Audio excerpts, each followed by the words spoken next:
Welcome back to another episode of Heroes Honor. I'm your host, Donnell Miles, and this is your favorite podcast to listen to on lunch break.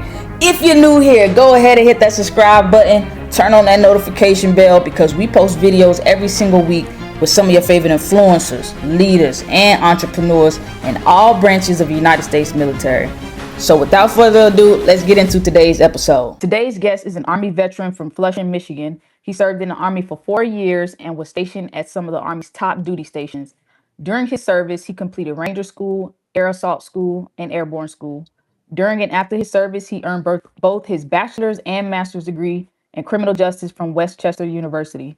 Today, we'll talk about his time in the military, what he's learned along the way, and what he's doing now. The Honorary Club, please help me welcome Jayden O'Neill. What's going on, brother? What's going on? What's going on? Thank you for having me. Super Absolutely, excited to be here. absolutely. Man, you achieved a lot in 4 years. Yeah, Like you hit the ground running.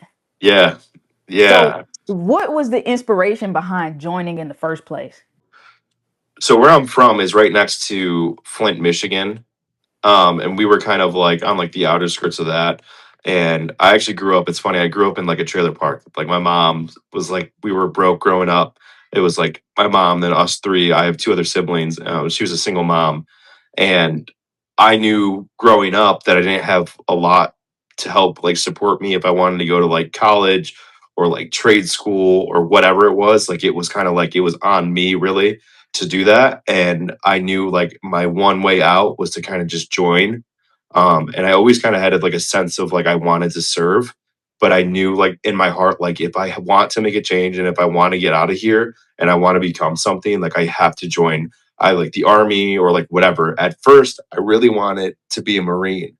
And then I heard like all these horror stories that if you fail boot camp in the Marines, that you don't pick your job. And I was like, I don't want to do that. Like, I was like, I want to know I'm doing what I said I want to do, and I'm not having anyone say you're doing something else. What was the determining factor of the MOS? Was it you took the ASVAB, they gave you your options? I took the ASVAB at first, which a lot of guys are gonna when they see this are gonna be like, why would you want that? I wanted to be an MP. That's what my grandfather was in Vietnam, and I really wanted it. And it's funny, I took the ASVAB and I missed it by a point.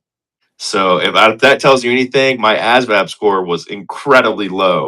I remember looking back, I'm like, how did I do so bad in my ASVAB? And I think it's because half of it I just went through and I was like, I haven't picked C in a while. And I was like, because I took it when I was in JRTC in high school, and it was like 6 in the morning. They had us taking the ASVAB, and I did it. And then they were like, "No, dude, like we're gonna use this one so we can just like hurry up with your processing your packet." And I was like, "All right." What did you end up choosing because you couldn't get that one? It was 11. So I chose infantry. Yeah, when you sign a contract to be an 11 series, like there's no like they don't tell you to pick like Bravo or Charlie. It's when you get there and when you get to reception, how it works is at the bay when drills come and pick up a class, it's either a Bravo class or a Charlie class. And what's funny is that one of my instructors at JRTC told me, he was like, you might be a Charlie. And I told him, I said, well, what's a Charlie? And he was like, a mortar. And I was like, well, I had no idea what that was. I was like, I want to kick indoors and do all that stuff, right? And I said, well, what's a mortar? And he explained it about with like the tubes and the rounds and, and I was like, oh, I'm not going to do that, sir. Like, I'm going to kick in the doors. I'm going to be running and gunning. Like, that's what I'm going to do. Nah, I literally showed up.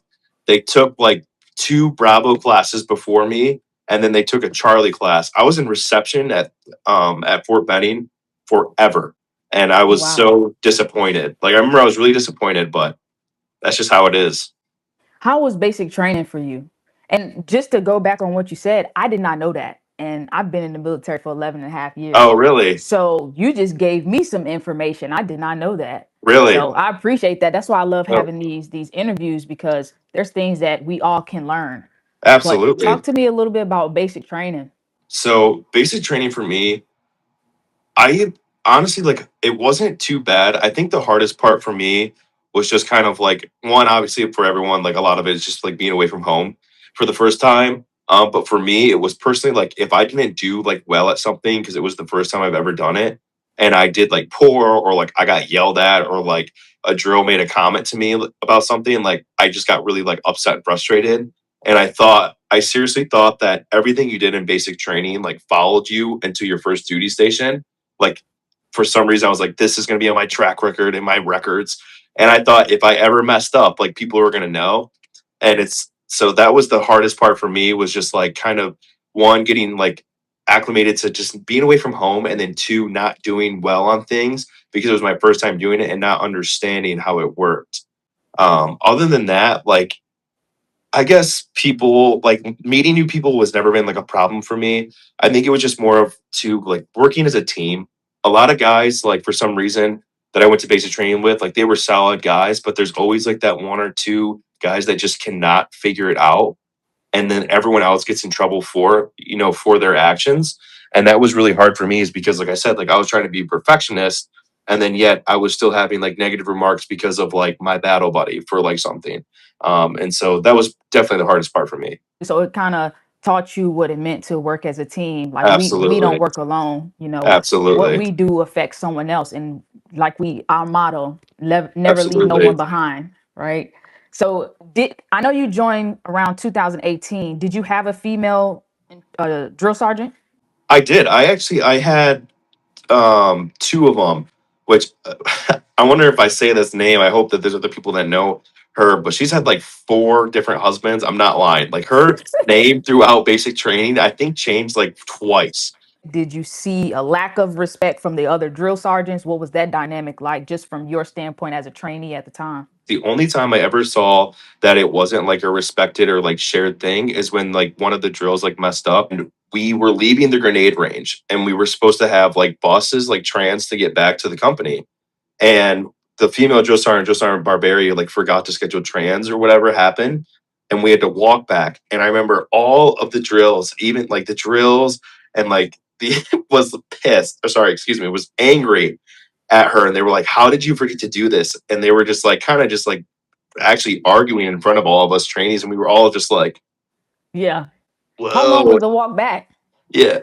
It was a long walk. The grenade range is Yeah, not just like right by the company. It was the a long training walk. sites in general is far. I don't understand why they're so spaced out, but it was a long walk. It was to the point that even like our hardest drill that we had, Drill Sergeant Sneed, like when we got back to the company, he was like, I'm sorry, privates. Like, I don't know what to say to you. And we were like, yo, if he's apologizing, like Yeah, this was bad. this is bad. Like Did this is y'all bad. have did y'all have like, what was the gear y'all had? So y'all went to the grenade range. So did y'all have y'all salt pack, We or was had it? we had no we had rucks because we had to have like everything. We had even our kits, Yeah. like because it was the grenade range. So we had everything: knee pad, kits, flick, helmet, like, and then all Wow. the extra stuff from the field because we were coming back from other training exercises, and that was just a part of it. So what was supposed to happen was we originally were supposed to walk out to the training sites that we were, and we stayed the night, and that was what the plan was.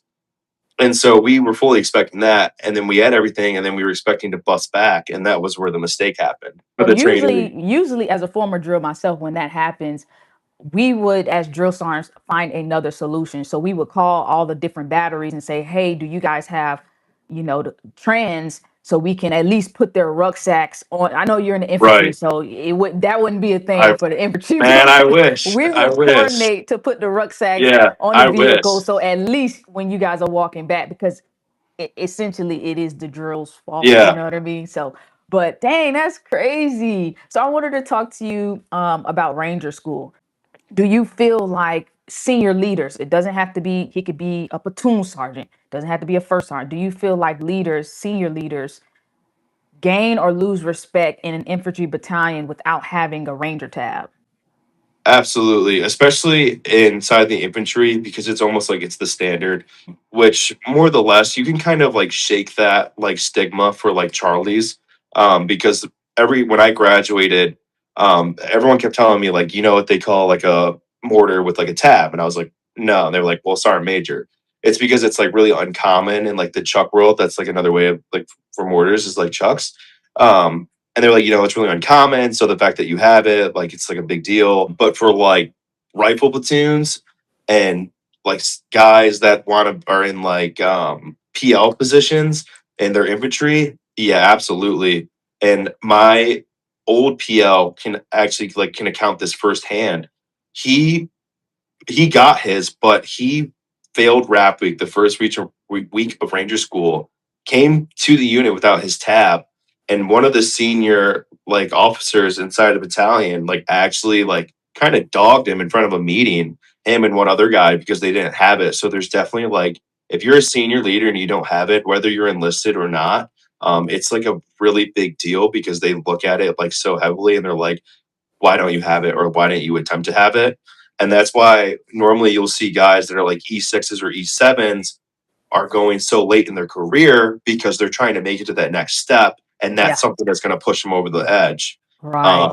Because I had dudes, and he's actually now going to be a sergeant major, and he's going to the sergeant major academy soon, but he was an E7 at Ranger School. But I was like, kind of like, why are you here so late or like whatever? And he was just like, dude, honestly, like I just kind of slacked in my career and then now this is where I am.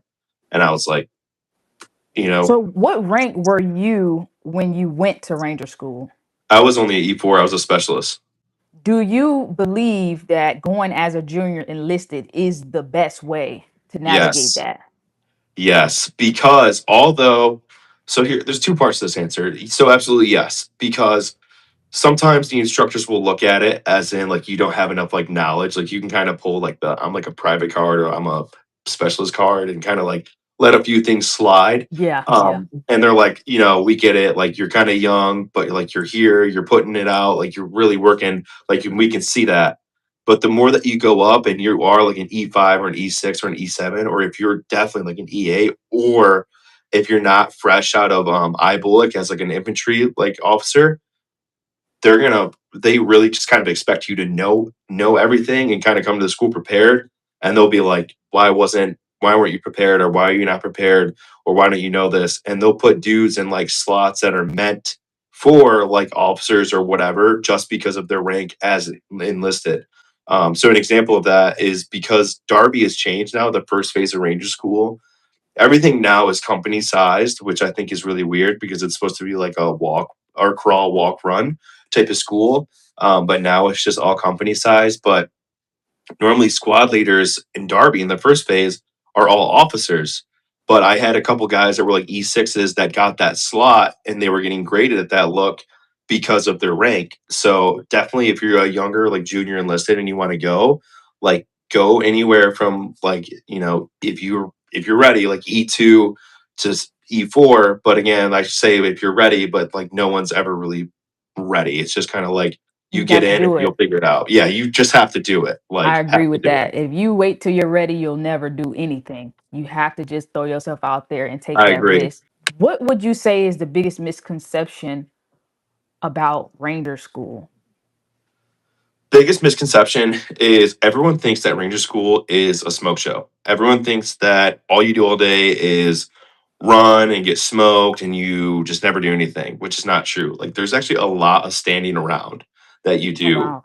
A lot of standing around. Like I remember, especially in Darby, because so I recycled Darby, and then after I recycled, I went straight through. But my first Derby and second, I just remember standing on the rocks, like waiting for the next like thing of instructions to come through. And you would just stand there for hours and you'd be like, what am I doing? Same thing in mountains because a majority of it, like you do have your time in the field, but you do have barracks there. And same thing with Florida, and you just wait. You like wait around forever. And then when you do like the rappel tower and rappel week and all that in mountains, when you're finished, you're just sitting like standing in front of your ruck, like waiting for the next thing to happen. So it's a So mental, everyone's it's more mental. Would you say it's more mental or physical, Ranger School? Or would definitely you say it like go hand in hand? it goes hand in hand. Because honestly, like once you're done doing something, like normally, if it's for an example, if you're done with like doing a patrol, like normally you just kind of sit there and wait for a little bit of time because you have to do like SI checks, you have to do leadership changeovers, and then you have to wait for dudes to get like their AARs.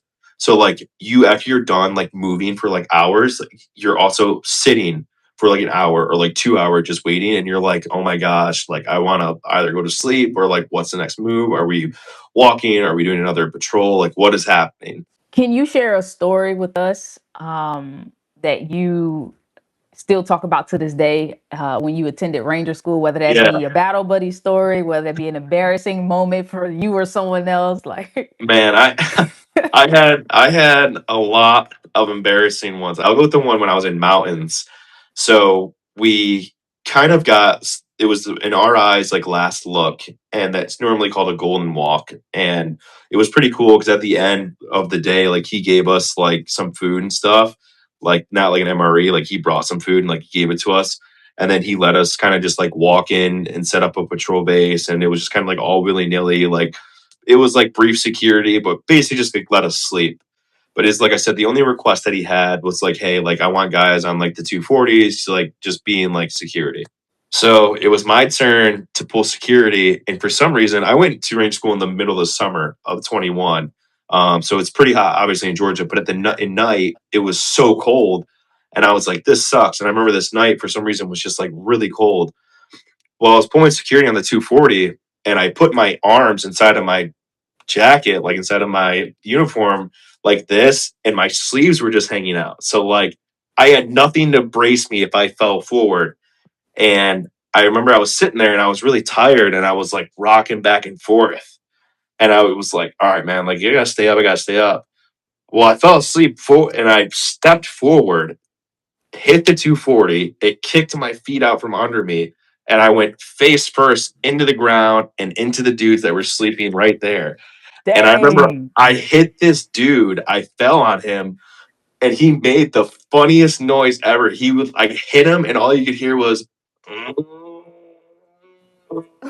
and I was like, I'm so sorry. I think I hit him in the middle of the chest because I Oh, like fell and crushed him. And I yeah. remember like I just rolled over and my arms are still stuck in my jacket. And I like pulled them through. I just like sat up, like wiped the dirt off my face. And I was like, this is the worst decision I've ever made in my entire life. And I just like, I remember I stood back up and I just was like holding my face. And I was like, I can't believe one, I just fell like that. And Yeah. two, that I'm here right now. Like this sucks. What was the hardest challenge in Ranger School for you? Because you look pretty fit, right? I'm sure you were still I fit in the was, military. when I went to Ranger School, I was like 205. And when I graduated, I was like, I lost a ton of weight. I lost so much weight. Everyone always does. You honestly look sick. But for me personally, I would say, and this really showed in my first derby, was my lack of knowledge. I didn't know how to do everything because, which I don't want to make an excuse, but like as a Charlie, you don't do stuff that the Bravos do. And I just didn't understand or I didn't know how a lot of these tactics worked. Like I've never looked at them, didn't even whatever until I went to pre-ranger. And I thought like I knew because I passed pre-rangers, you have to pass that in order to go. And I thought I knew, but then when I got there, it just felt like everything that I learned previously just like went right out the window. So for me, it was just learning because when it was my turn, like I kind of said earlier, when it was my first look, especially, like it was awful. Like it was horrible. I got completely lost. I didn't know where I was. I was like walking through the middle of roadways, just no security. Like I was like, this is I knew I didn't like pass that look. And I knew I was like, I'm probably not gonna, pass. I didn't think I was gonna pass the school. But for me, it was just like the knowledge part. Like I just did not know. And And when you say two, knowledge, you mean like reading a map, navigating. like a little bit of that, like my navigation was horrible, like because like I thought I knew where I was going, and then like the RI would like IDF us, and when that happens, like you have to like run a certain amount of meters, and he just kept doing it, and then he'd be like, "Where are you at right now?" Yeah. I have no pace count going. I wasn't looking at an azimuth. I was just going straight, and I was like, "I think I'm here," and he was like, "Well, you're over here," and that's like 1,000 meters off, and I'm like, Whew. "Wow, That's that's a horrible." click. I know. I'm like, "Wow." I'm like, you hit us that many times, and I ran that way. Like, I said, wow. Dang. So Was it I was time? Was that portion time? that. So no, what it when you get IDF'd, you have to run like 300 meters, but it's not just you in the front. It's everybody in the back too. So I can go 300 meters, but the person behind me still has like another 50 or so to go. Yeah. And you really just kind of like guess, like, I think everybody is past the 300-meter mark, and then you stop. But the problem is that he like did it like 4 or 5 times in a Yeah. row because he had a guest walker. And normally when you have a guest walker, things get a little funny because they're trying to like show like the walker, like, watch how funny this will be. Like, like, so I was like, man, like this, that sucks. So definitely that, but the knowledge of not knowing how to like do certain things, like a react to contact drill, like I thought I understood and I thought I had it down pat and I thought I crushed it. It just wasn't the case. You know what I mean? Like he just was like, that wasn't to the standard or like whatever, or like you just need more work. Okay. And then the second thing was like, I was a tired ranger. Like I wasn't hungry. Like I wanted like to eat, yeah, but for me it was just sleep. Like I swear, like I would be sitting down or like laying in point security, and I thought I was awake. I was just Done. asleep. Yeah. That's how everyone was. It was just like zombies, and I guess you don't realize it. And I would have loved to see how we looked in like the instructor's eyes because I'm sure we all just like looked like this like all the time. We were like, Full of security and stuff. yeah, like he would come over, Walking. like yeah, like they'd come over and be like, "Hey, Ranger, you awake?" And you just be like, look at him like this, like shake your head, and then you wait for him to walk away, and then you would just kind of like slowly put your Nod head. back. Yeah. Yeah, Dang. What is your take on, I would say, 9/11 series going to Ranger School? I know that based off of what I see online, individuals say, listen, this is a school that we need, you know? yeah. Um, what is I your would take on it? I would say even if you're not a combat MOS, like just go and do it. And there's a multiple reasons, and one of them actually where I was at Fort Campbell in 1327, in which I don't know if he is anymore because I've been out for a few years, but the Bravo Company's first sergeant was actually a Seaburn NCO first before he switched over to Bravo, and he got his tab as a Seaburn and MOS, and that helped him a lot. I mean, like it really pushed him through a set. He said, and then it even helped him with his transition to another MOS. So, like, if you're anything like I met dudes in school that were mechanics that were there, and I was like, "Dang, man, like, why are you here?" And they were like, it's just gonna help. Like it's gonna help, Yes. and it shows. Like I'm a motivated like soldier. Like I want to be here. My MOS is in combat. I'm a mechanic. I'm a Seaburn operative. Like, but this is like Yes. what I want to do. Um, Even guys that are like officers. Like if I had a guy. His name was Leahy, and I think he went to or was like at MIT or something. Like that was his college or whatever. And he was intelligence and he was an officer, but still like he was there. He And I wanted to don't think do he it. needed, yeah, like I don't think he needed to. And God bless his heart, because Leahy was like he was funny. He definitely was like a little like nerdy, but he was so I'll funny. But he was I'll say this. hilarious. Whenever I see like what they call soft MOSs with that Ranger tab, it's a different walk with them. It's a different Yeah, level of confidence. It's a different level of leadership. I know when I was in Alpha Company 47th BSB and 82nd at Fort Bragg, we had a mechanic. I believe his name is Specialist Wellens. I probably got his MOS wrong, but we were all in the same company, and he's a yeah. specialist. He went, and when he came back, he was untouchable, like unstoppable, untouchable. Like his walk changed. I knew he could do it.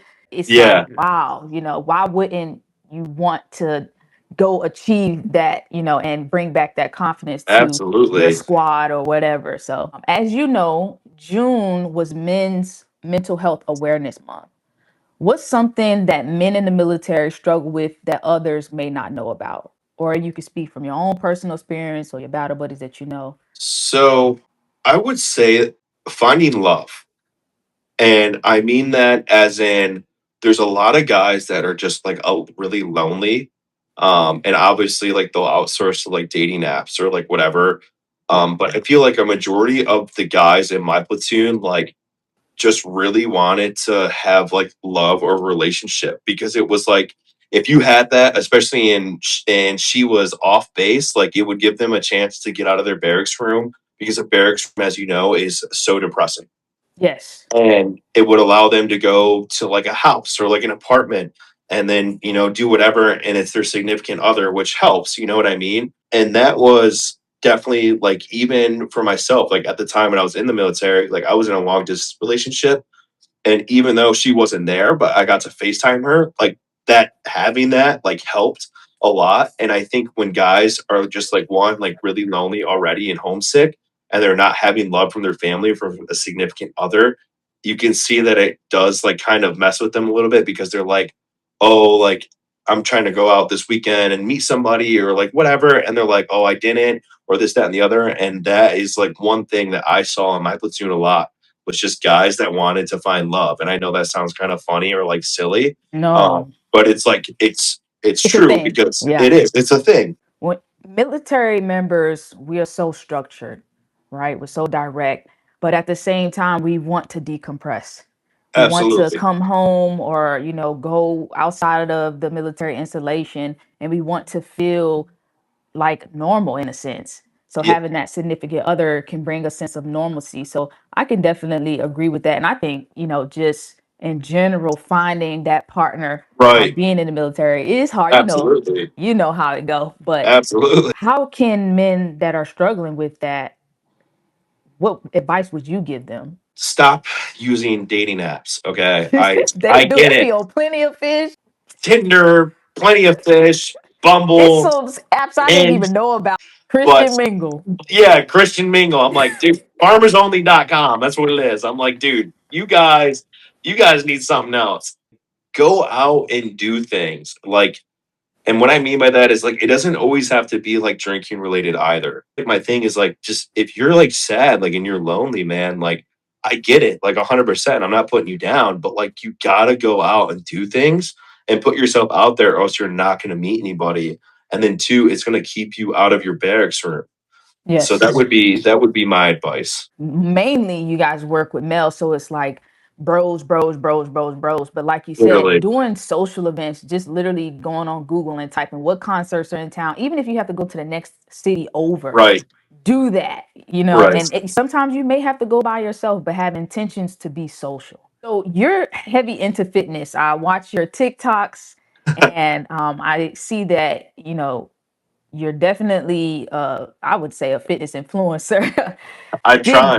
did your love for fitness start in the military, or was that something that's always been a part of who you are? It started when I joined and graduated basic training. And I can actually I remember kind of like what sparked this. And even though it was a joke, like I took it personally because I'm just sensitive all the time. So I remember when we graduated basic training, I don't know what it's like, what it was. Like all my buddies, I swear, like came out just like ripped.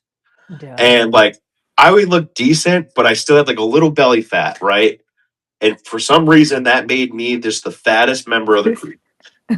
And we graduated in November, and then we got to um, Campbell at like the end of November. As soon as you graduate, they ship you off. And I remember like when we would hang out or like whatever, for some reason, after everyone was hanging out, they would be like, dude, we gotta like take pictures. We look good right now. Like, let's all like show off. And they all just take their shirts off, start flexing. I'm like, well, I'm not gonna do that because you guys call me the fat guy of the group. Like, I'm not just gonna do that.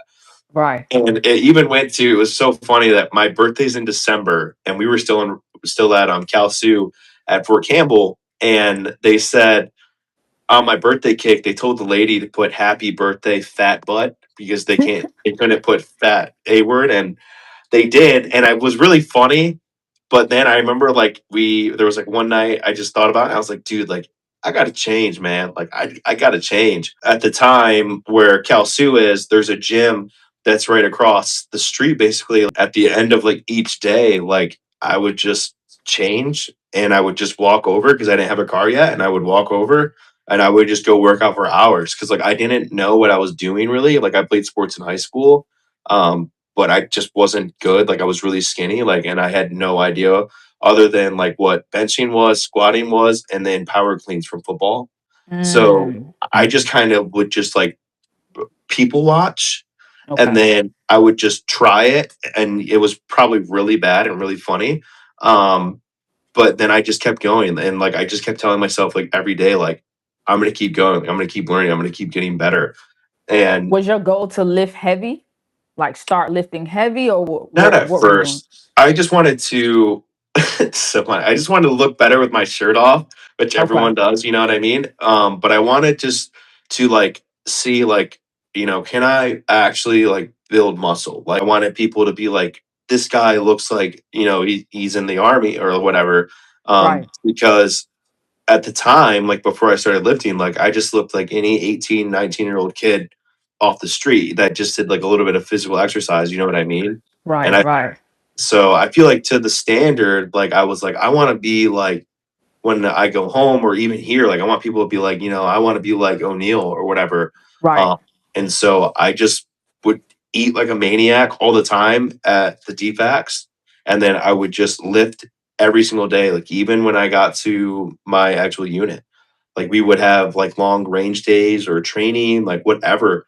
And if we came back home, like if it was 7, 8 o'clock at night, like I would just go. Like I would Go to the still go to gym. gym. Yeah. Just do it. And Yeah. That's that, that that discipline. I mean, and I still like have it, obviously, but even to the point that I had NCOs that were in other platoons that would see me and they'd be like, dang, man, like you're here. Where's the rest of you? Where's the other mortars at? And I'm like, I don't know. Like Yeah. I'm I'm only focusing on yeah, me. I don't know. And Yeah. they would like talk to my NCOs about me and they'd be like, yo, like he's a he's a good dude or like this, that, and the other. And Absolutely. that helped because I didn't get messed with as much from my leadership because other leadership were talking about me. Yes. So Yes. just like you I. said, like the discipline, We all know PT is not enough. no, PT is not enough. You have to work out on your own. Do you do personal training, or are you I getting? don't. You don't. No. I know they I reach tell out to you. if people want to, man, like go ahead. I love powerlifting. Like I used to do it. Now I'm bodybuilding, but I have a few guys that I help with powerlifting. I don't charge them anything because I just genuinely like doing it and I like seeing like people like achieve things like and I'm happy that I was able to help you reach that goal Absolutely. because like my biggest thing is that I know how it feels to come from like not knowing squat to now knowing all this. And if I'm able to just pass that knowledge along, like that's a payment in itself. It'll come back to you for sure. So my Yeah. last question to you is, what's the biggest challenge you faced since being out of the military? Getting used to not having like a set structure and routine anymore and basically transitioning into being like a human again is the funniest way to say it. Like, you know how it is like you wake up, you have formation, you have PT, you shower, you come back, you have work, you have lunch, come back to work, do your training, and then you go to the gym or do whatever, and then you come back and you redo it all over again, Monday through Friday. And when I got out, it was like weird. Like I would just kind of wake up like I normally would, and I'd be like, oh wait, I don't have formation anymore, or like I don't have work, I don't have anyone I need to report to. Oh, I don't have any more soldiers that I need to be taken care of, and that was really odd to me because for a while, like after you have that structure and it's gone, like it's like I don't have a purpose anymore. And I just kind of felt lost in the sense that now I'm just like a normal guy again. Like I don't have a rank, I don't have a title. There's no more tabs, there's no more schools or badges. I'm Yeah. just like, you know what I mean? Like, Yeah, and that was you're used to it day in and day out, right. and now every day looks different. I think that's for me. That's been definitely the hardest challenge. So I can It's, co-sign with you on that. You know. it's like, what do I do with myself? I'm like, Yeah. I used to like teach guys all day and do all these things and these fun, Mhm. crazy stuff. And then now I just wake up and I'm like, what am I doing? Like, what am I Yeah. doing here? I guess Absolutely. I'm excited to do laundry, I guess. I don't know. For those that just got out of the military, they're struggling with what you just spoke about. What advice do you want to give them? I would say you just lost a schedule. Now it's time to make your own. Mm, And what I mean by that is make things a part of your everyday life that is a non negotiable. Even if it's just one thing. Like, I'm not saying you have to have every single day mapped out just like you were when you're in the military. What I'm saying is that, like, know that every day, if it's possible, at each time or close to the same time, do something like have a structure, have a routine, like If it's you wake up in the morning and you stretch, okay, make sure that you don't miss that stretching. Create a schedule and a structure for yourself so you don't lose that. And it gives you kind of something to look forward to each day. And it's also kind of way of creating like a purpose for yourself. And that, I think that really helped with me because, like I said, like, you know, when I got out, like I kind of didn't know what I was doing, like until class started and I had class schedule. And then I started just kind of making that was like my formation. And that really helped me a lot. I definitely appreciate you for coming on the show, man. Thank you for having me. This was so Anytime. fun. You make sure you take care, man. Yes, you too. Honorary Club, we just finished another great episode. This one's for the books, all right?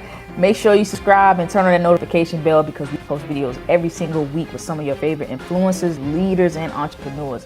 Let me know who y'all want to see on the show. Go on Instagram, Facebook, tag them, tell them to reach out to me via email, tell them to reach out to me via DMs. I need to know who you want to see on the show, all right? I'm your host, Donnell Miles, and I'll catch you guys on the next episode.